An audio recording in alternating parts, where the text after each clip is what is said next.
Welcome to Strategy Saturday. I'm Charles Carillo, and today we're going to be discussing why I do not flip houses anymore. And I want to outline some pros and cons of flipping houses, and then the reasoning for me to discontinue flipping houses and really focus on long-term rentals. So some of the pros are quick profits. You can make $15,000 to $30,000 plus per deal if you're an experienced flipper.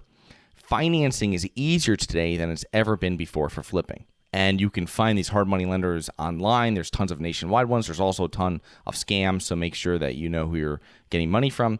But there's tons of local lenders too. If you go to your RIA, you go to your meetup groups, all in your local market, there's going to be tons of lenders there. And then also private money lenders, which is what you really want, because then you can kind of figure out and develop them into lenders, which will make it less fee intensive for you. When a property sells, there's no additional responsibility on your end. So of course, if you're sued, there will be, but if you're not, your responsibility ends right there on the closing date. Now, the cons of flipping properties, it's very transactional. I mean, you need to keep on doing deals to make more money or make money continuously. And it's very competitive today. I mean, there are a lot of the deals that are coming from these REO agents are going to probably seasoned investors that have been in your market for decades. And they have crews in place. They know their construction budgets. They know everything about the market, and it's going to be difficult for you to compete with them. They're also probably sourcing the deals themselves through postcards or other mail campaigns or text campaigns. So there's a number of different ways that they're finding deals, but it is also very competitive. Not saying you can't do it. It's just that you have to go into this with that knowledge that I'm going to lose out on deals, and I'm going to have to be pretty competitive with my bids, with my offers, if I do want to buy these properties and flip them. You're going to need construction experience. Yes, you can bring in, and you should bring in, a contractor to estimate the rehabs, but that might not be possible with every walkthrough. And if you're sourcing deals from a realtor and they have one that just came up and your contractor's not available, you're not going to wait for your contractor to come on to review it. You're going to go yourself and review the property.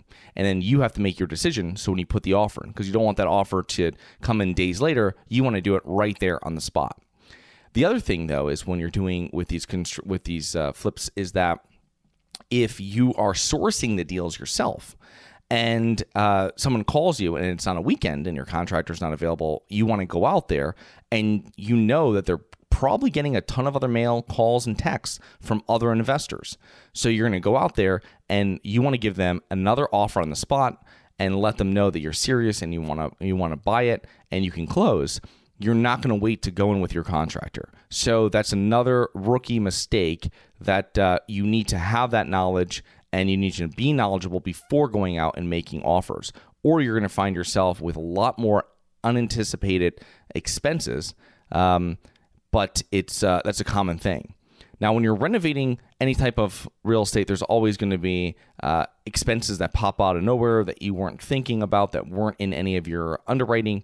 Now, if you're renovating a small commercial or multifamily property to buy and hold and you encounter a couple $1,000s in additional expenses, it's not great, but it's not the end of the world. In 1 month, you'll probably make that back. And when flipping, however, it cuts right into your per deal profit, and your return on investment and return on time just gets decreased. And if an expense is too much, you might lose money on the property. Holding costs and transaction costs, which I think a lot of flippers don't really factor into a lot of their estimates. And this includes the mortgage, the taxes, insurance. I mean, you're not paying regular insurance. You're paying vacant home insurance, which is much more expensive than if you're living in the property. You're paying utilities, fees, attorneys. You're paying for agents. And when you're paying attorneys in some states in both sides, or maybe the title in both sides. So it's this is all the expenses that you have to be knowledgeable of, and then also keep your eye on. Because when you're dealing with utilities, I remember when I used to flip it, I'd show up at the place 2 hours after people supposedly left, and the heat's all the way up, and we're in winter, in the Northeast. And these are things that you have to keep on contact. Every day you have to be there in the morning if you're managing yourself, and you have to be there maybe at lunch. And you're definitely gonna have to be there to verify that everything's locked up at night and that work's been done. And in the morning, you want to make sure that people are actually showing up. So there's a lot of management involved. The money you make is ordinary income. There's no tax advantages with flip income. Now, if you're a real estate professional, you might be able to decrease your tax exposure, speak to your accountant about that. But if this is a part-time job and your full-time job is a non-real estate business profession, you're probably not getting any type of tax breaks. And another thing is the risk with it. What happens if the market slows down during your hold and you have difficulty selling?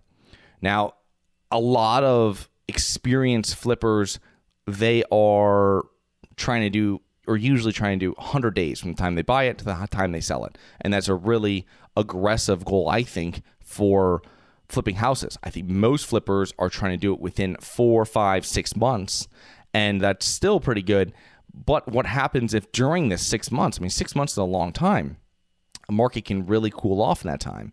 If you really sharpen your pencil to get a deal out ahead of other offers that were on the property, and now it's slowing down, what other avenue do you have? You might be able to rent it, but if you've renovated the whole property for sale, you have a lot of money that's out there that you're not going to get a return back on renting. When you're renovating a property for rent versus renovating a property to resell, maybe most likely to a first-time home buyer or an FHA buyer, it's completely different. It's completely different how you do it. The amount of money you're spending, the finishes you're doing, and you want to make sure that you're not put in that position.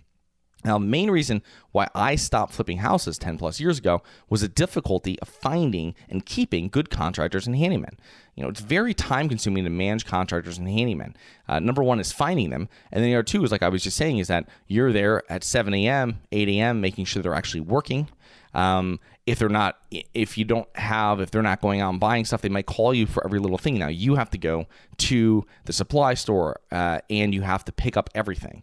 And it could be something where you're at the property 2-3 times a day, managing those contractors and handymen, acting as really a general contractor for what's going on. Now, if you have a good crew of people, this could be something that could be alleviated. Now, very time consuming to manage the contractors and handymen. And I'm always putting in here the handyman, is because there's going to be a lot of jobs on the project that you don't need a contractor for. If you're changing over some light switches, you're not going to have an electrician do that, most likely.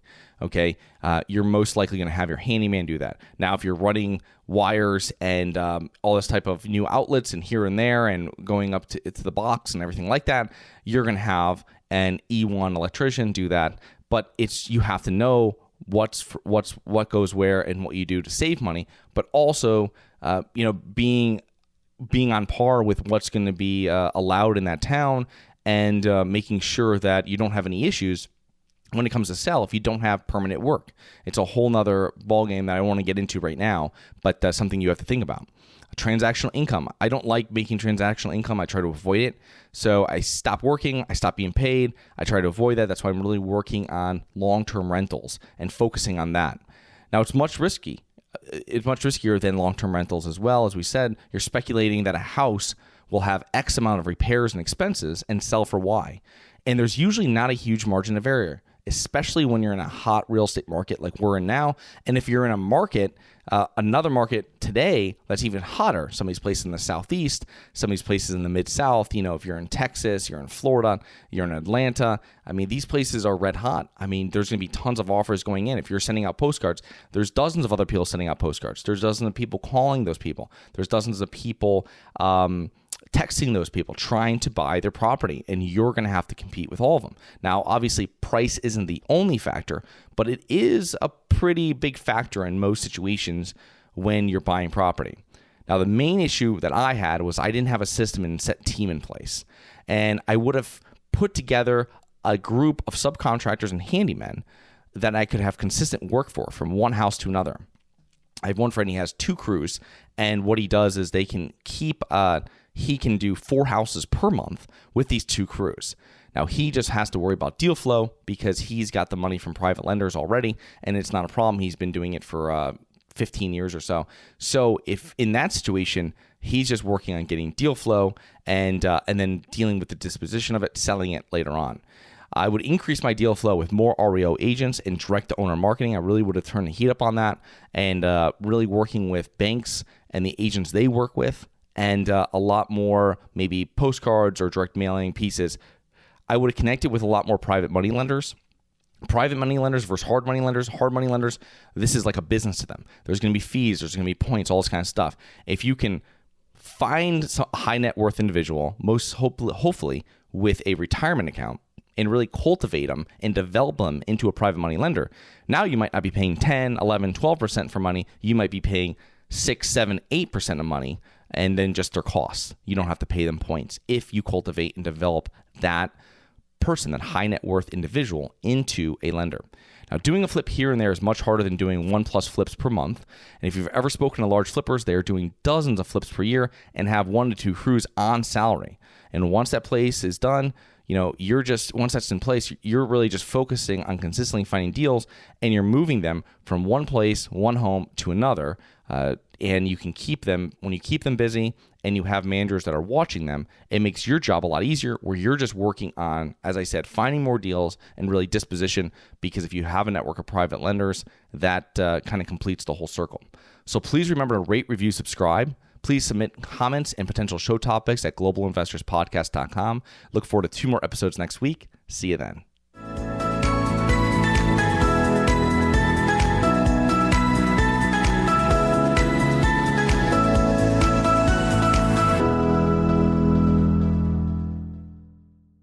Nothing in this episode should be considered specific, personal, or professional advice. Any investment opportunities mentioned on this podcast are limited to accredited investors. Any investments will only be made with proper disclosure, subscription documentation, and are subject to all applicable laws. Please consult an appropriate tax, legal, real estate, financial, or business professional for individualized advice. Opinions of guests are their own. Information is not guaranteed. All investment strategies have the potential for profit or loss. The host is operating on behalf of Syndication Superstars, LLC exclusively.